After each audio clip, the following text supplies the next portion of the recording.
All righty. Good morning. Good morning. Happy hump day. Hump day. I never know why they went away from the camel. Thought the camel was a great thing. Should have done, should have kept. Sweet. All right, man. Well, so where are you tuning in from again? Remind me. Connecticut? I'm in Connecticut now. I was in Nice. Colorado for the longest time. Okay. How did why Connecticut? Family? Yeah, family and friends, right? Like Okay. people that I hung out with when I was in high school, in college age, and all that. I've been coming back to visit, and when I sit down with them, I just feel so comfortable, Yeah. feel so at home with them. And we have some great friends in Colorado, but it just feels like home back here to hang out with those folks. And we'd been at altitude in Colorado for a while, and we're really curious to get back to sea level and be around other people back here. So we're giving it a shot. So we're in the process of moving right now. I'm actually in a short-term rental. So here is and for those of you, welcome. Say hey, we'd love to hear from you. We're just yapping here. Sean, I appreciate you. Sean was dialed in. We weren't even live yet, and Sean's out here saying he's excited for this. So that means a lot. That's the first comment I've ever gotten. So Sean, congratulations. You get a gold star. Thanks, here's a heavy hitting question, Will. Have we found a sheet of ice yet? Have we talked about beer league? Have we gotten plugged into a team? Talk to me about that. I play ice hockey. I have since I was a kid, and I have a couple different friends asking me to come play. One wants me to play in some A league in Simsbury, where I'm probably going to be out of my depth a little bit and trying to catch up. I don't know, but you can move, dude. You can move. Thanks. You send me some videos. You can move, man. We need you I down appreciate here. that. Real quick aside, I just brought my kids last Saturday to Southwinds Arena. And if you've heard of Southwinds Arena or been there, you'll know what I'm talking about. This is a rink built in the 70s, really old school, including their pro shop. And the pro shop is like 2 levels. Whoa. It spoiled me I'll as a get you kid. in trouble. They have everything. Like usually I go to a pro shop and I can't find stuff my size, or I have to like make trade-offs of what brand I'm getting. They have everything there. And I brought my kids to get fitted for the first time. You my dropped daughter some money. I saw that post. That post.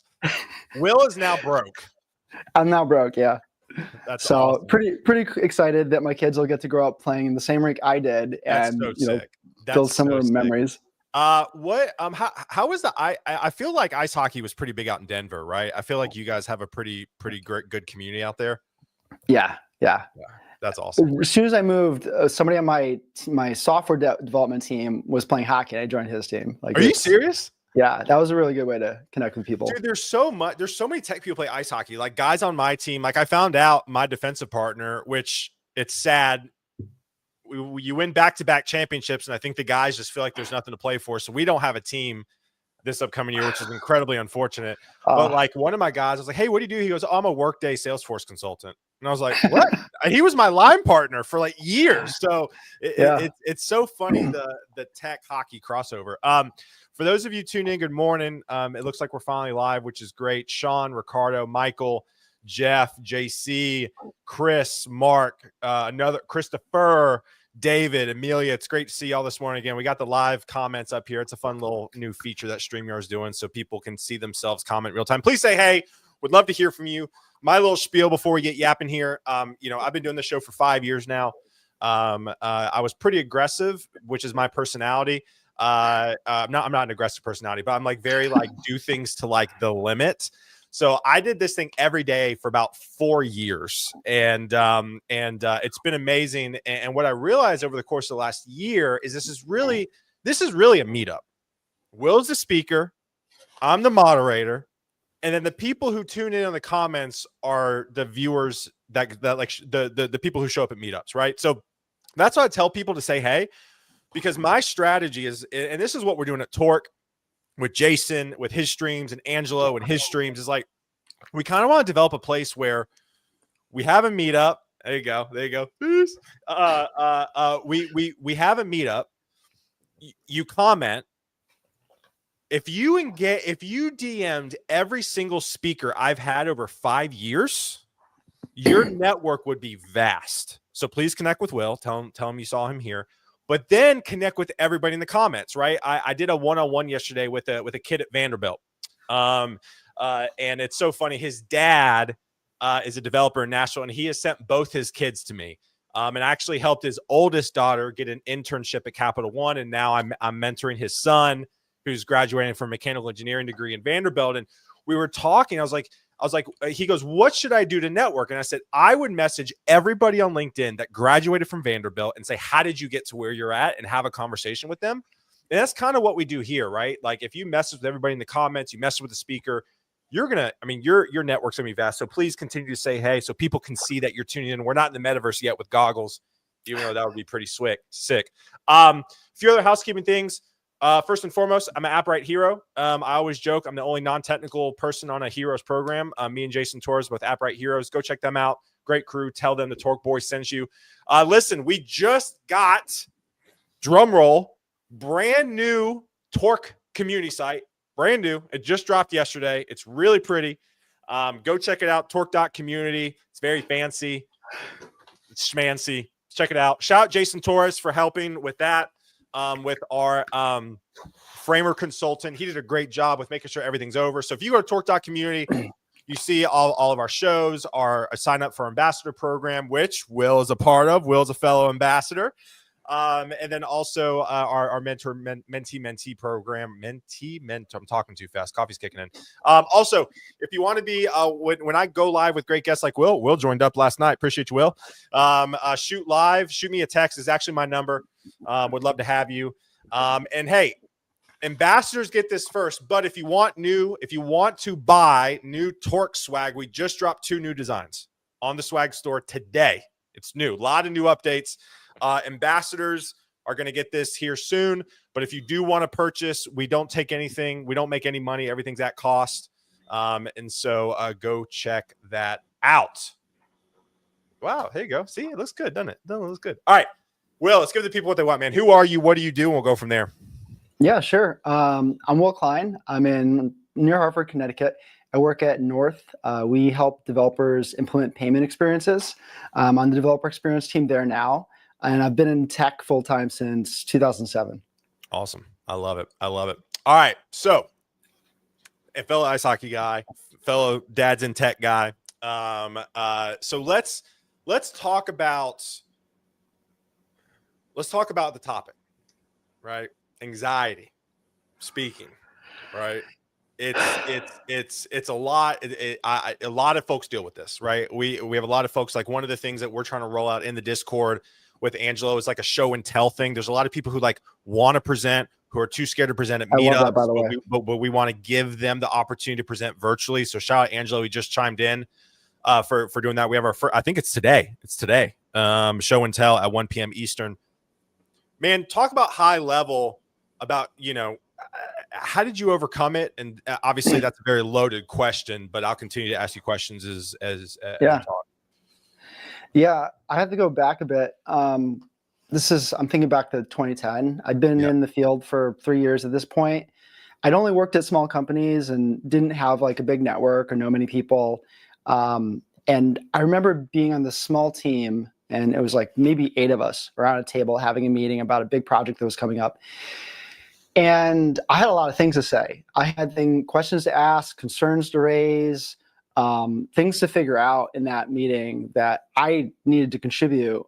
Those questions, those issues, or those whatever it was. And I realized that I was pretty much quiet the whole time, and I was choked up. I was struggling to say anything. And this is just where it really hit me that something I'd struggled with for years at this point, for over a decade at this point. I'd call it social anxiety, talking to people, let alone public speaking, like even just going to a grocery store and going to the checkout. And I would get tensed up that they would make small talk with me at the cashier, and I'd have to figure out what to say. Or ordering at a restaurant was really difficult. Yeah. I like to share that my wife, I didn't, when I met her, I didn't get her number or anything. She had to track me down afterwards. Are you serious? I was so shy, and it was so hard for me to to say certain things and ask certain things. And then it hit me in the professional setting, And at that point, I'd actually been working on it for years. I had taken a speech class. I was president of the computer club. Like, I kept putting myself in situations to overcome this. But here I was, and life was hitting me in the professional setting where I was still like, I felt broken. Like, I felt like I wasn't capable of doing my job the way I believed I should be able to do it. And I knew that if I didn't do something at that point, this was going to be the rest of my life. And I had to go kind of take a step further than I ever had before. So in this case, I kind of did a 2-for-1 because I was also not accustomed to speaking technically. And I decided the most challenging thing I could do that was attainable within my reach would be to just start speaking at tech meetups. And so then I would practice speaking technically and presenting technical ideas and communicating those things. And I'd be getting up in front of people, which was always really, really frightening to me. Yeah. And I at this point, I just really felt like I had nothing to lose. I needed to go for it. And I just started slow. And I spoke at like a local Google users meetup and then a local Linux users meetup. And I only did like 3 talks in a couple years. But by year 3, I was realizing I wanted to do more in the JavaScript space. And so I started my own meetup. And being an MC of a meetup and getting people to speak and introducing other people is like even another level of challenge. Yeah. Kind of setting that social tone of what type of vibe do we have here when people get here. And all this stuff was totally outside my comfort zone. And I'm so glad I did it because initially I was like counting them. And at some point I got to something like 30 or 40 meetups. Wow. And this is now like 4 or 5 years in. And I just stopped counting at that point. I just kept doing them. And then I started doing conferences in 2015. Nashville was actually, November Nashville was actually my 2nd conference. Wait, you came to November back in the day? Yeah. That's it was awesome. really cool. That's awesome. Yeah. So yeah, it was public speaking and being able to talk to people and communicating technically was my weakness. And I just knew that how that would impact my career and how that would impact me personally in my life. And I decided to go all in. And I found that I think meetups are phenomenal to go and present at. I know some people who have also struggled with this, but for me, it was one of the best things I could have ever done in my life. I love that, man. So there's so much to unpack here. I think the first question, let me ask you this. Do you think you'd be where you're at in your career if you hadn't doubled down on public speaking? That's a great question. I absolutely would not be. I was thinking about this the past month, knowing this was coming up. I was like, all 6 of my opportunities that I got since I started doing this in 2010, all have a foundation or a direct result of public speaking or organizing a meetup or even just attending conferences and meetups. I'll say that's how it started. My early opportunities transpired because of showing up and just talking to people. And that in itself helped me stand out back in the day. And I think even now, with attendance being lower than it ever has been in the last whatever, I think it's easy to stand out and to go and just be there and to talk to a few people raises, I like to say it doesn't, I think it can create more opportunities, but I don't think of it that way. To me, it's raised the quality of my opportunities. Ooh, love that. The quality of the places that I end up talking to, that I end up interviewing at, or I even get invited to just go work at, has gone way up. I remember Sunil said something yesterday about like he's able to get a job with 1 tweet. My last job I got because of 1 tweet. Are you serious? And and by the way, I think I think of myself as a fun example for this, or an interesting example, because I'm not well known like Sunil. I've heard of Sunil for years and known of his work and all that. I'm not that well known. I have maybe 2,000 followers on X is my biggest platform, and I'm on Blue Sky and all that. And I don't have many people, but the people I do know and the quality of the relationships I have are really high.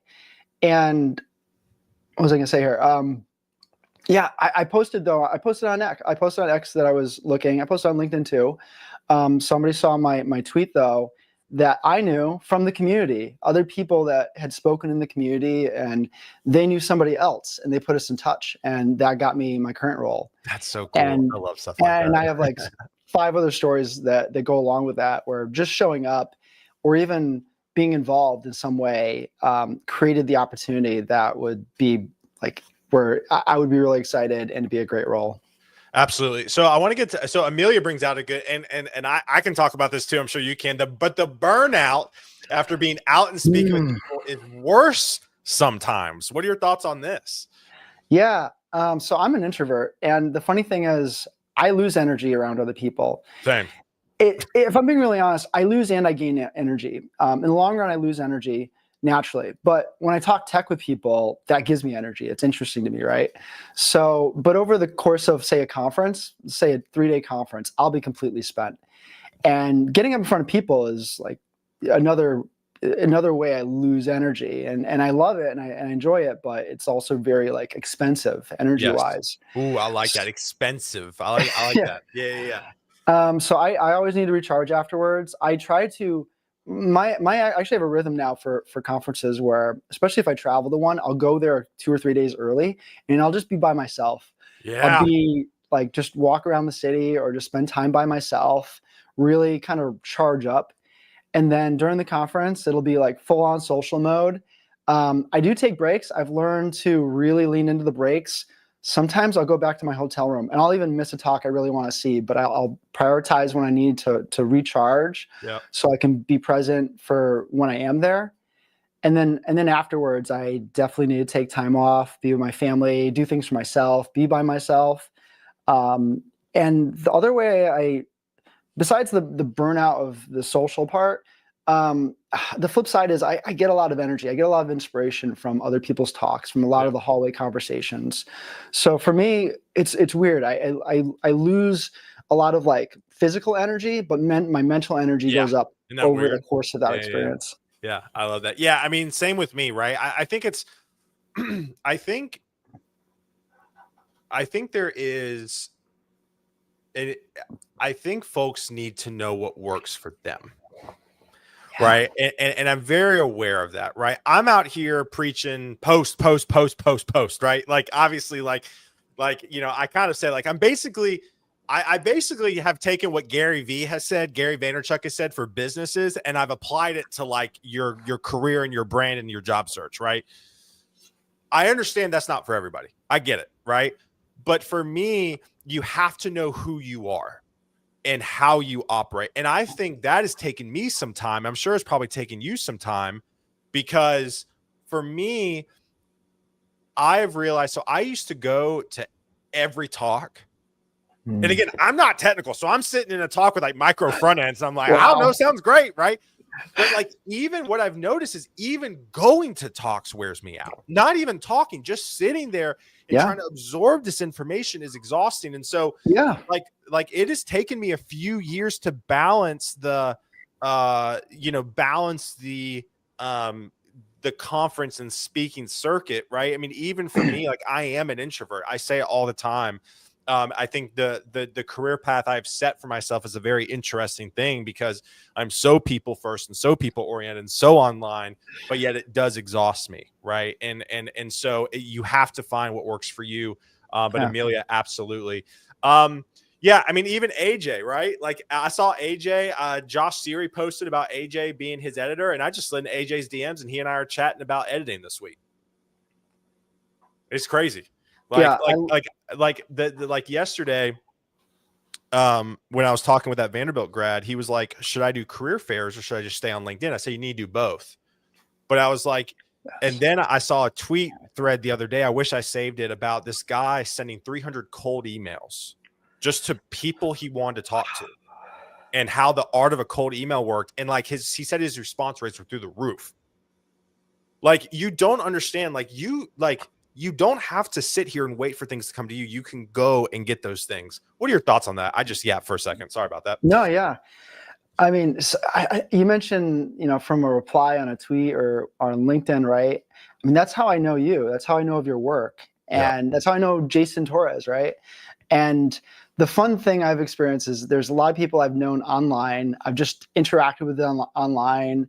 And then one day I get to meet them in person. And we pick up at like we've already fast forwarded past the who are you point. Yeah. And we already sort of know each other to a degree where we know what we're into. We know what we want to talk about. We have questions for each other.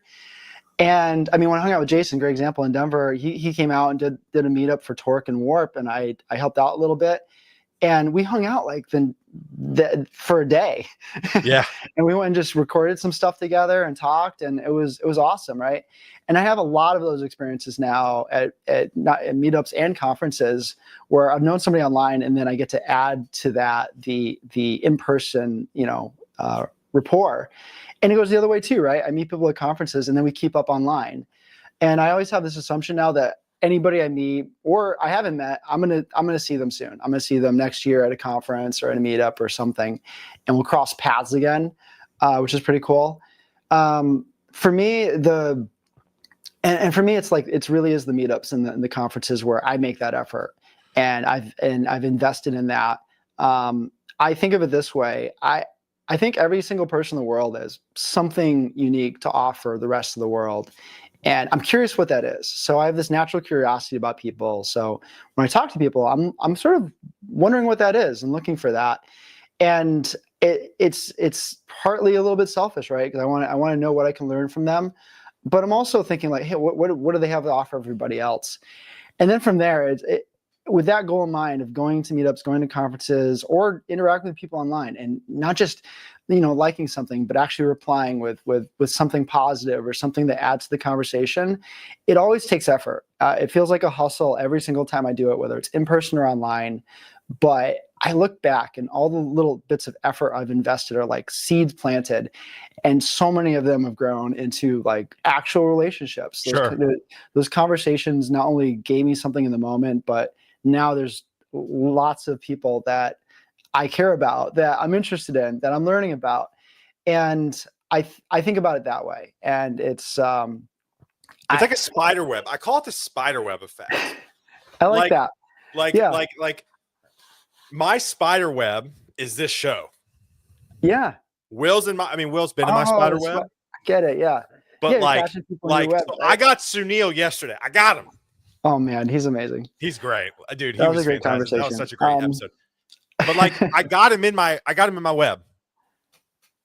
And then what I do is one of the things we're doing at Torque is like creating really meaningful short form content then for folks to share with their networks. That's another spider web, right? And so the stickier you can get with people, the more it's going to benefit you down the road. Yeah. It's funny. I really don't think about, I know the benefits there, but it's not even, if you think about the benefit, that's okay if you do, by the way. I don't even think about it anymore. And I had this moment when I got this last role, and people saw what I was doing and they introduced me, and like, I didn't make it easy, by the way. They sent me a link. I went to it. It didn't work. And I was like, I just brushed it off. And then they sent me the whole job. It sounds like folks got to wrangle you. Yeah, no. Your wife had to wrangle you. This opportunity had to wrangle you. A little bit. They were just, people went out of their way for me, and it really surprised me at first. But then I thought about it, and it's like, I've been trying to do that for other people for years now. And there's definitely a karmic element to this. And again, it's like, I don't do things for karma or what goes around come around, but it really does. Yeah. And 100%. I've learned it's just a great way to go through life, where I'm not just curious about people when I go to meetups. Like, I'm wondering if I can help people. If I can help somebody in just the smallest way, or it's answering a question or telling them about a company or sharing something I know with them, whether it's at a meetup or a conference, every single one of those exchanges is a chance to help somebody. Yep. And you keep doing that over the years. It doesn't take long.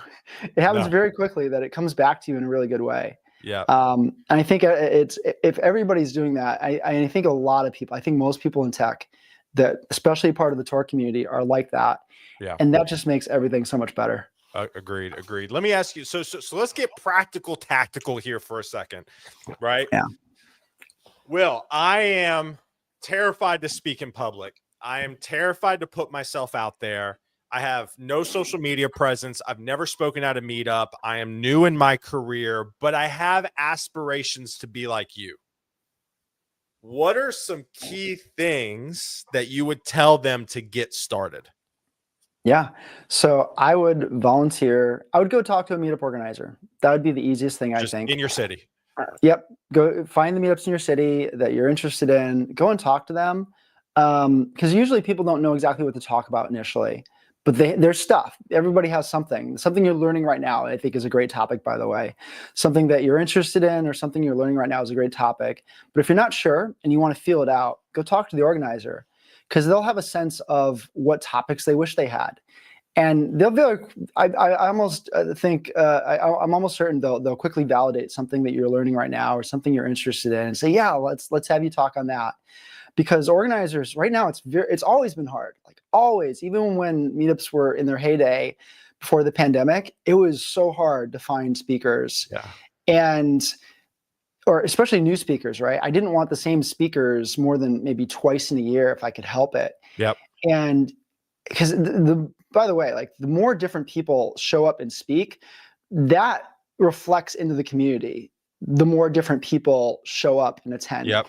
That was something I saw through experience, where somebody who didn't look like the last few speakers would present, and people that I'd never seen before would show up at the meetup. So if you're underrepresented, by the way, I hope you have that, not added pressure, but added incentive that you have that potential to 100%. to really build the community in that direction. But yeah, start with talking to organizers. And I wouldn't be shy about looking at conference CFPs. So here's the thing, both meetups and conferences are always looking for new speakers. Yes. And we're usually looking for a balance of people who are brand new to speaking, which, by the way, is a unique period where you have something to offer that experienced speakers don't. You have this rawness, this natural, like, I'm learning something right now level of thing that is like I'm distant from now in a lot of ways. Yeah. So you have an inborn advantage being new to things. Talk to organizers. I love that a lot of conferences will have a Discord with a CFP channel. You go in, you can ask questions. You can go in and say, hey, I'm a new speaker. I've never given a conference talk. Here's some things I'm interested in. And you can talk it through with people. Some conferences will have office hours. Some conferences will say they really want new speakers.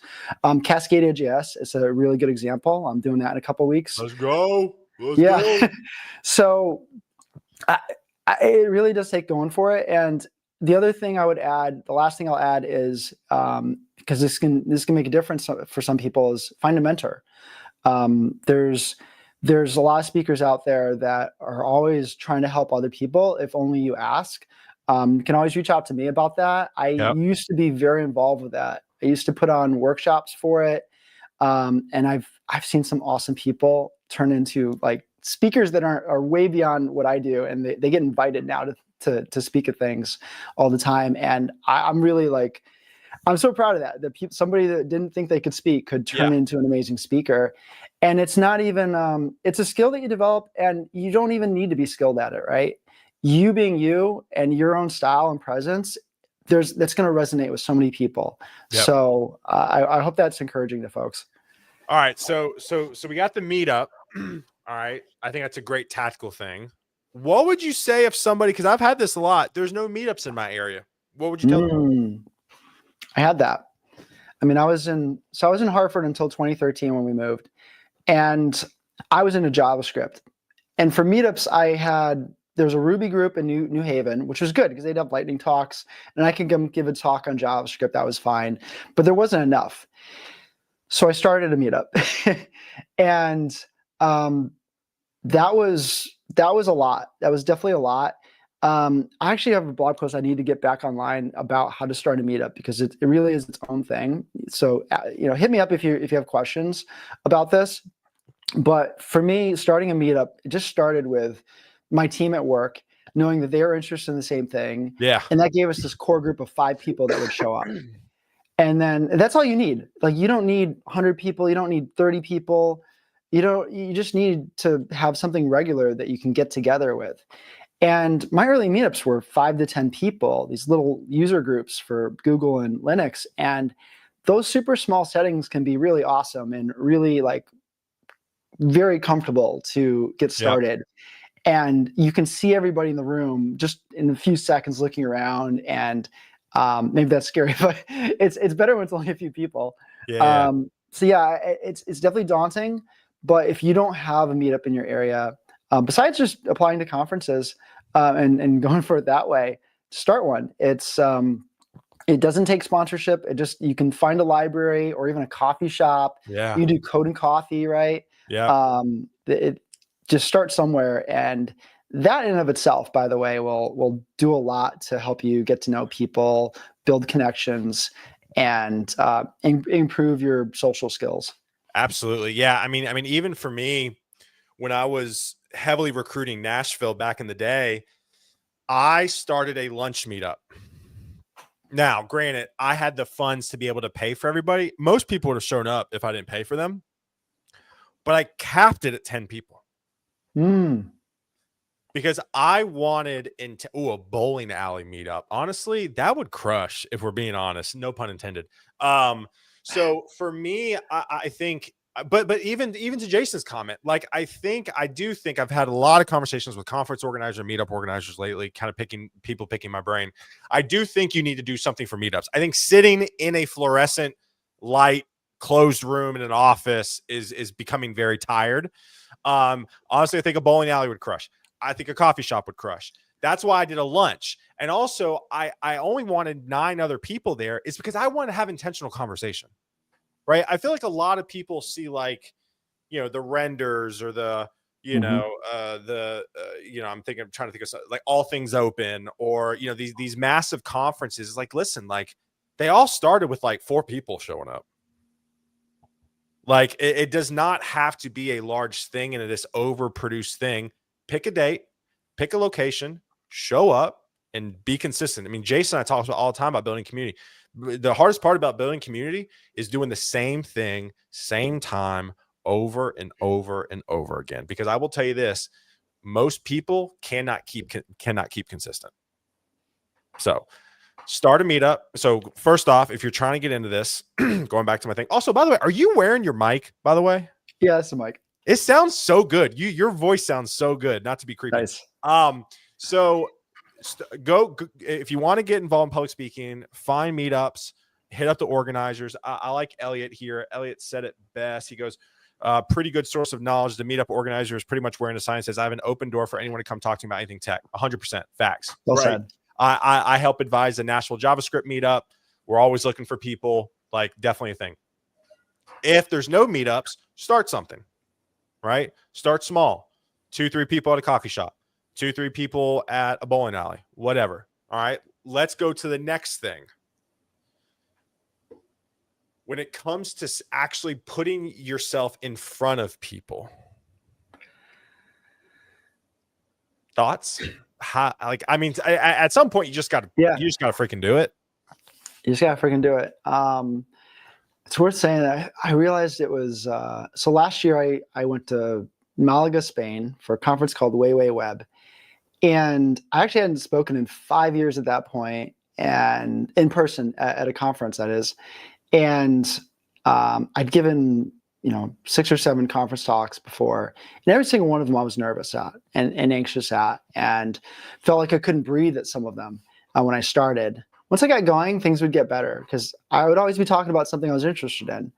But that first couple moments that were always the hardest for me, and still can be.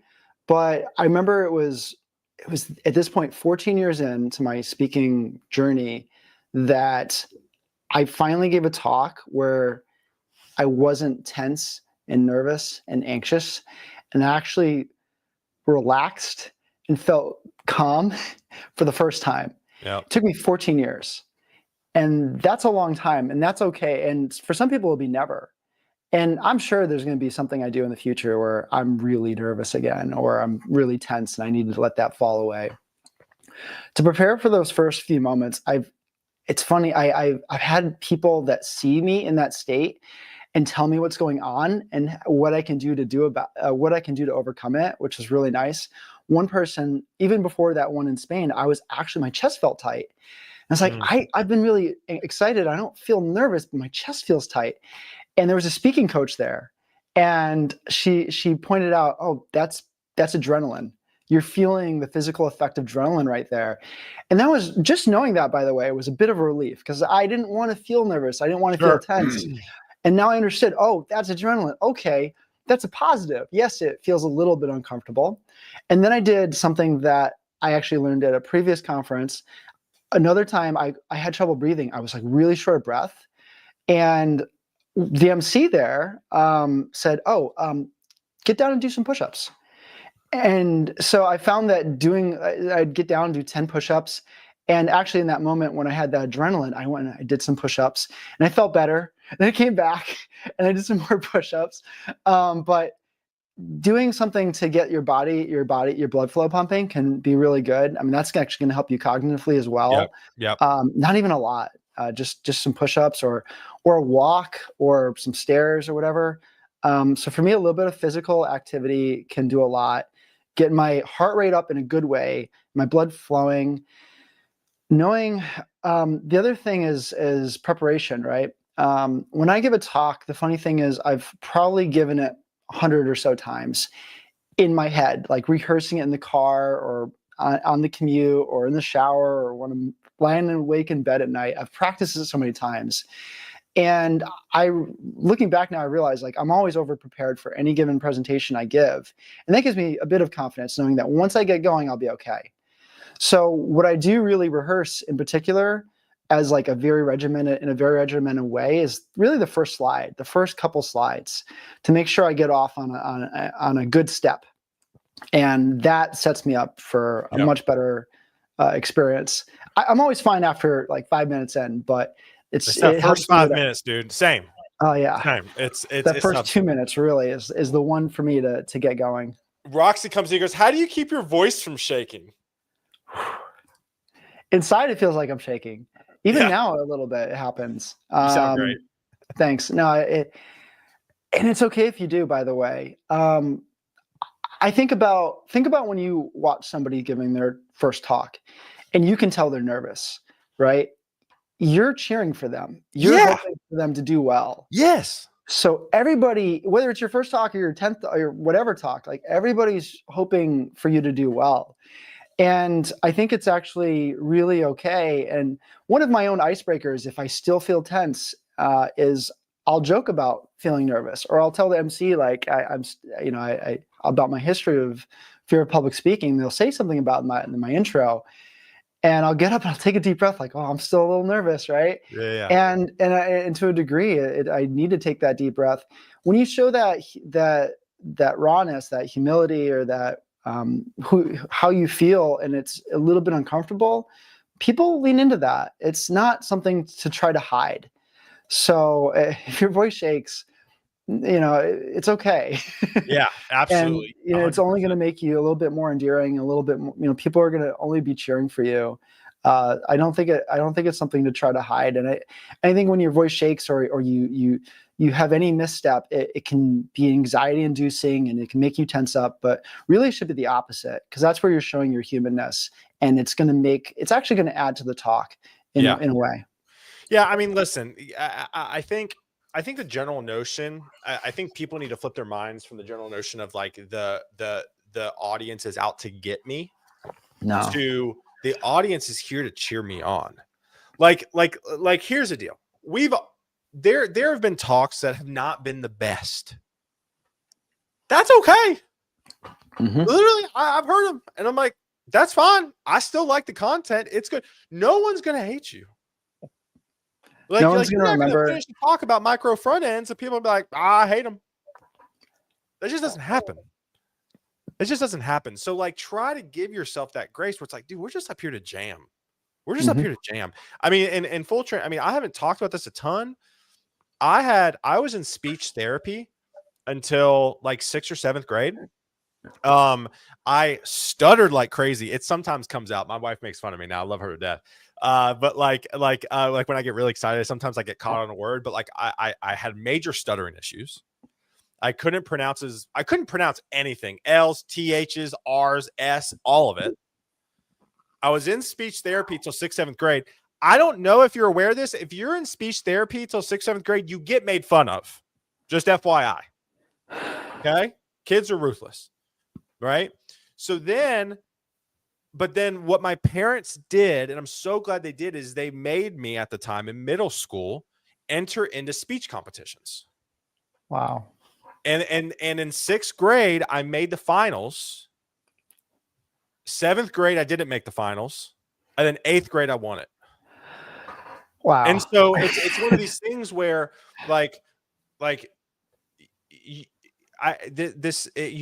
have to just do it. You have to do it. And I will say this, in my opinion, I'm curious to hear yours. There's a lot of people who can write code, but it's if you can write code and be able to communicate and articulate in meetings, that is where you really start to elevate your career. Thoughts on that? Oh yeah, 100%. I mean, that's how it really kicked me. It was in that setting where I wasn't able to do that. And then looking back now, I think of not just these team meetings, but these like guild meetings across entire companies where we'd have developers from all the teams showing up, and presenting at those were some of the most challenging presentations, actually, probably more stressful actually than any type of talk, because talk you prepare. And then you're in these, like, say a guild meeting or this cross company, like technical discussion. And that's totally dynamic, right? You're going to get hit with really hard questions. People are going to push back on you and challenge you and disagree with you.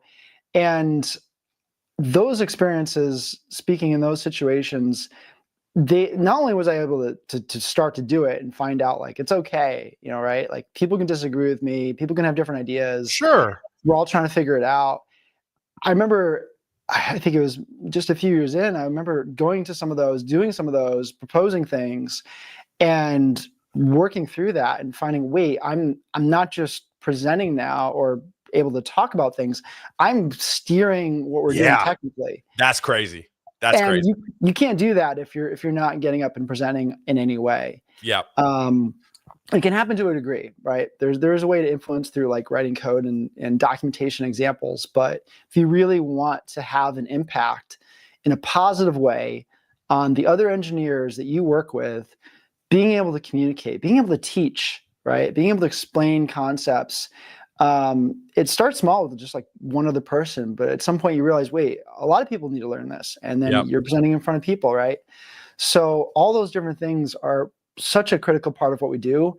I think software engineering has this weird rap for being a very individualistic effort. You can sort of be by yourself in the dark, and you can, and there's nothing wrong with that.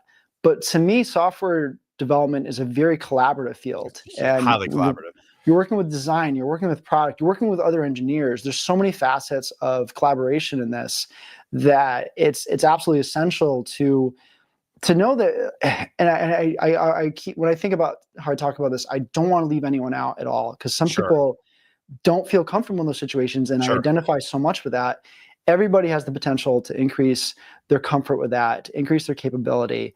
And the more you do, the more, not you will benefit, but I really do think, first and foremost, the more your company, the more your team, the more people around you are going to benefit, the more you're going to help them in their career and what they're trying to do. Yeah, absolutely. So 20 minutes, I do want to get to the next kind of thing, which is putting yourself out online. Ooh. Right. So we kind of cover the speaking, find a meetup, ask organizers what you talk on, talk to them what you want to talk on. Then if there's no meetups, go create a meetup at a coffee shop, bowling alley, whatever. I'm going to use the bowling alley from here on out. Thanks, Jason. Then there's getting up, public speaking, the first 2-3 minutes, stressful, be comfortable with it. Repetition. I talk about, if you ask me to run right now, I have not worked out in a bit. That's my fault, right? Being a dad's hard.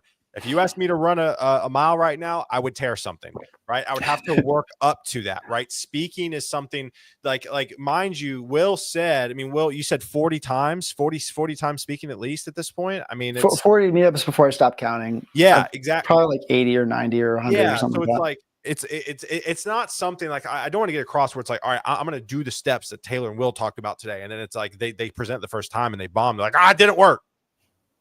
If I try to run a mile right now, it's not going to work. I got 200 meters, 400 meters, 8. All right. We're going to build up to it. Talk about putting yourself out online. You got a job because of a tweet. This is one of my conference talks, the power of putting yourself out there, the brand people talk about a lot, but what can people start doing today to start putting themselves out online?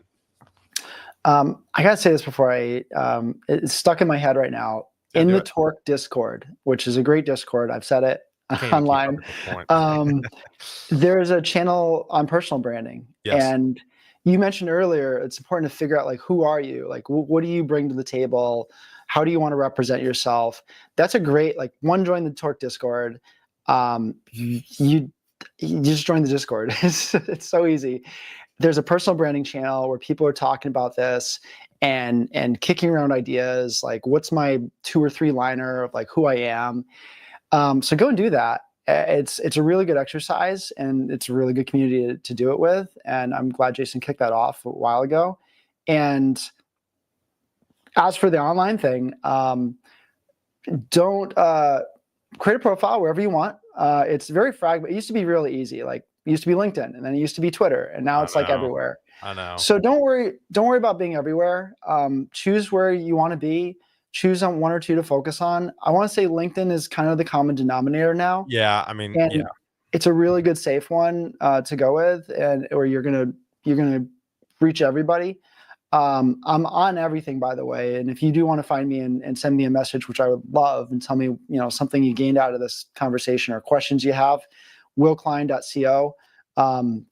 It's so you can't just give one at, right? You have to like have a array of them now. On Twitter, I'm this. On Blue Sky, I'm this. Yeah, it's a little frustrating. Yeah. And then I will say, some of the social media feeds can be pretty toxic. So I've spent a lot of time curating my feed, muting people that I like, but they're bringing up things I don't want to see in that context, that professional context.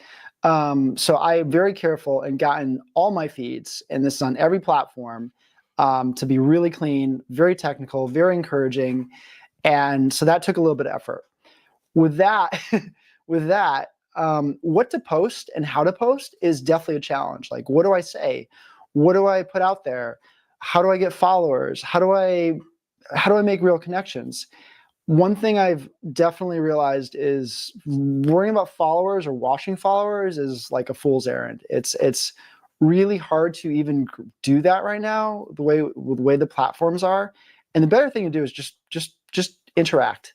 Going in and replying to things that you find interesting is a great way to get started. Yep. Reply on things, and be authentically yourself. Be kind. I think Sunil had some great words on this yesterday.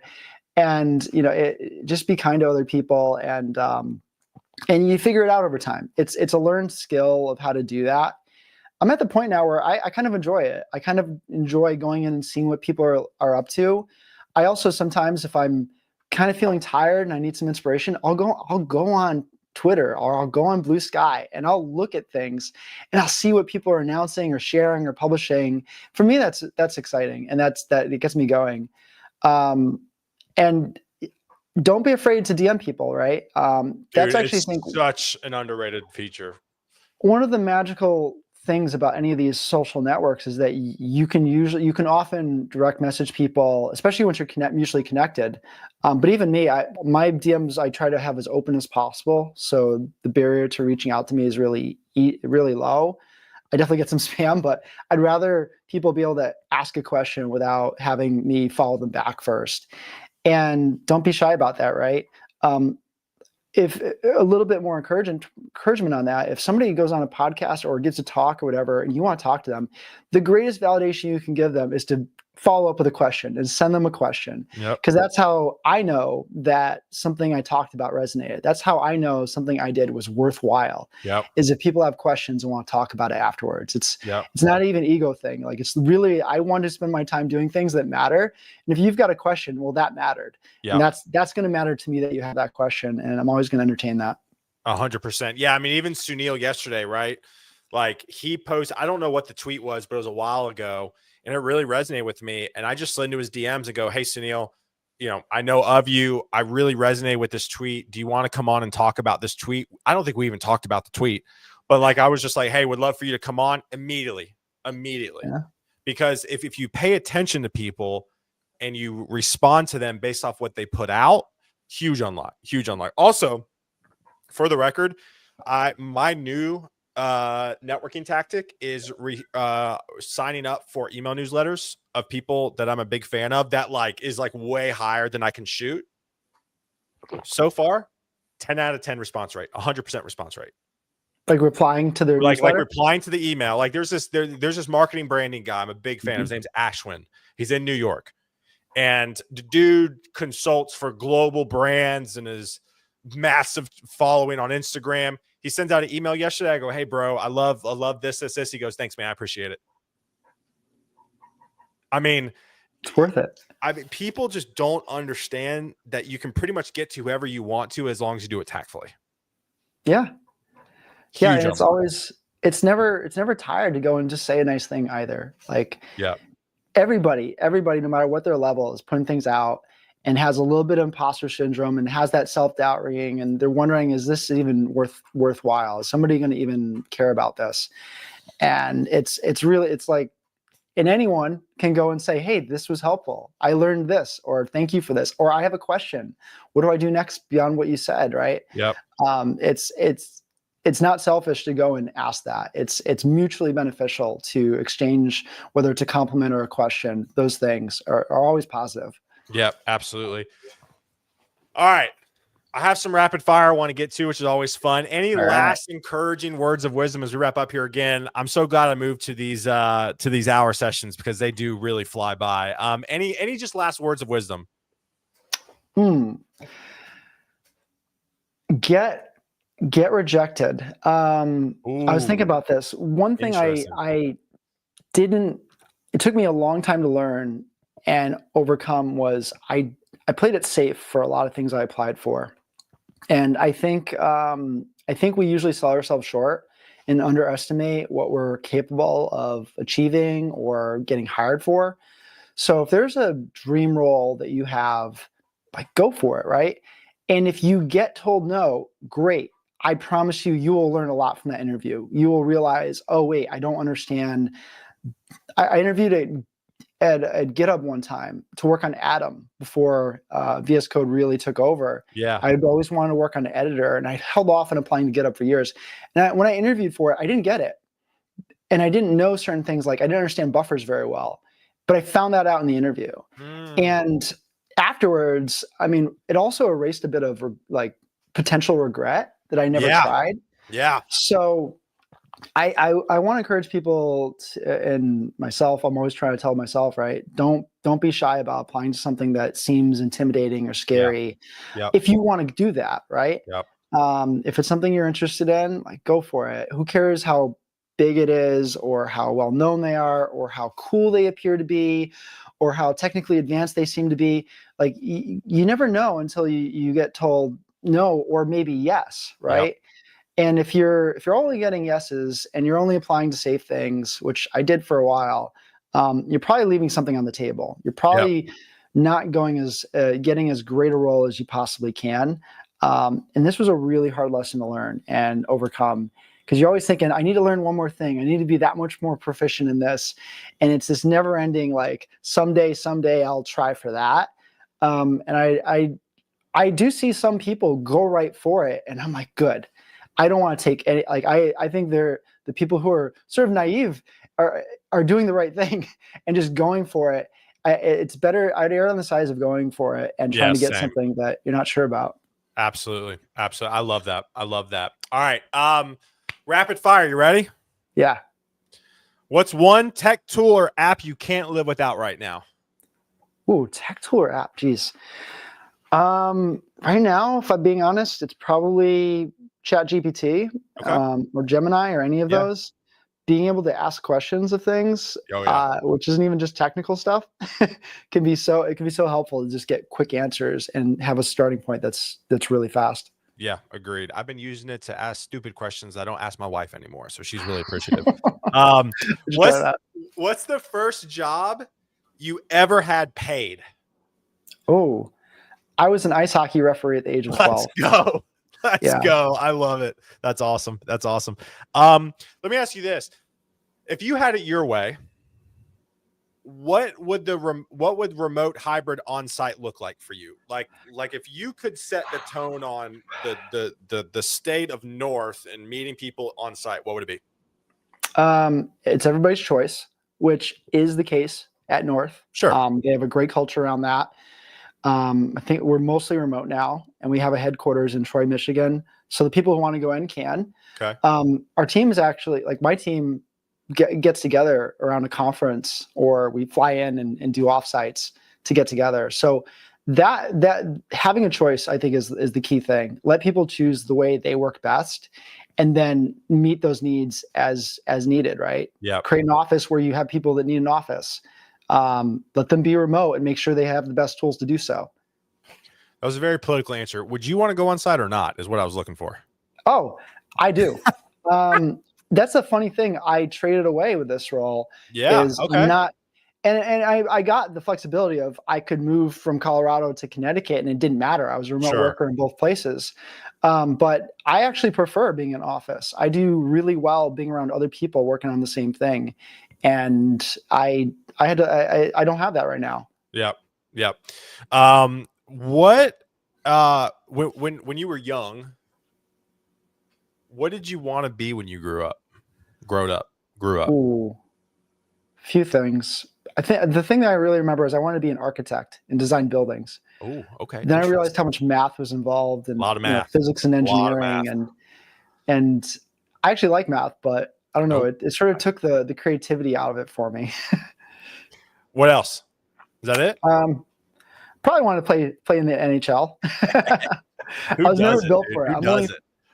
I'm only 5'7". I played some college hockey, but I was the lightest guy in the league, or maybe the second lightest guy in the league. You probably felt it too. Oh, I felt it. Yeah. I definitely felt it. I had to be the one initiating the hit, because if I didn't initiate the hit, I was in trouble. Yeah, I love it. But it was fun. Awesome. That's awesome. What is a career mistake you're oddly grateful for? Career mistake. I've definitely made money, and every single one, like, I've hopefully learned from. Sure. But one I'm grateful for, there's an email I got from Facebook in the summer of 2013, and I actually met their engineers right before they announced React, and we're talking about frameworks, and I got recruited. I don't know if it was for that team, but there was a time when I wanted to work on React at Facebook, and I was too shy to reply. Like, I was not shy, but like I was too intimidated to apply at the time. And I'm really glad I didn't, but I sort of wish it was definitely a mistake that I didn't at least consider it and explore it, and then make the decision later if it was for me. That makes sense. 2 more questions, actually 3. If you weren't in tech, if I told you tomorrow you could not do anything in tech, and I'll pay you the same that you're making now, if not more, what hobby would you pursue? I would make ice cream. I would open up an ice cream shop. That is a first. Really? Yeah. Oh yeah. It'd be called Cookies and Cream. We'd specialize in cookie-based flavors. Okay. I'm here for this. Probably have cookies too. So yeah, I would do an ice cream shop. Let me ask you this. What's your favorite cookie? Either you make or like a store? I really do like cookies and cream as a flavor, and Oreos. Okay. That's definitely, like, I like a lot of different ones, but I'll go with Oreos. I love it. That's awesome. I always have to ask this. Are we a coffee or tea guy? Coffee. I wish I was more into tea. Hot or iced? Hot. I know you think it's too much. Bless it. So gross. It has to get down to like 140. I'll do my own pour overs. Okay, there we go. And I'll add oat milk. Oat milk actually works for me and complements the coffee flavors. For my palate, it does well. And I'll bring it down to that temperature where it's not so hot and I can taste the coffee. And it has to be a certain oat milk too, otherwise it doesn't taste right. But yeah, I really love coffee. I love that. Last question to wrap up. And again, thank y'all so much for tuning in. The comments, I mean, I kind of like this feature where I can see the comments real time. The comments have been fantastic. So thank y'all so much. Please, again, shoot Will a DM. Tell him you said you were grateful that he was here this morning, because I'm grateful that Will is here this morning. So the show's called Guidance Counselor 2.0, because we had guidance counselors in middle school, high school, and college, but now as adults, we don't necessarily have them to go to get career advice from. If you could go back in time and tell young Will something, what would it be? Oh, I already said something about like going for it, right? And getting told no. The other thought I have had is Like everything you do compounds over time. Yep. Every single person you meet, every single conversation you have, it compounds. It's like making an investment in your career. And the sooner you do it, the more you do it, the more investment you make, it compounds over time and it builds into relationships that are surprisingly strong and surprisingly amazing. So the sooner you do that and the more people that you overcome that nervousness and just go and talk to, the more that not only are you going to get from it, but you're going to be able to give back. Yep. I love that. I love that. All right, y'all. Well, thank you again for hanging out with us this morning. Will, I appreciate you, my friend. Stay on so I can say bye to you backstage. But y'all have a good one. If this episode resonated with you, please share it for others. If you know people who are struggling to speak and put themselves out there, would love, obviously, the share for this. Otherwise, we'll see y'all back next week. Oh, actually, a few housekeeping things. One, show and tell this afternoon in the Torque Discord. Join. Two, I'm going live tomorrow, actually, and I'm bringing some guests. I'm going to talk about this trend of all these brands hiring social media people because I think there's something happening in the new wave of marketing. So I'm going to go live with some guests tomorrow, surprise guests. So I'll see you tomorrow morning. It's early, 8 a.m. Central. It's the only time I can do it. So I'll see y'all tomorrow morning, 8 a.m. Central. Will, appreciate you, my friend. Y'all have a good one. Peace. Thanks.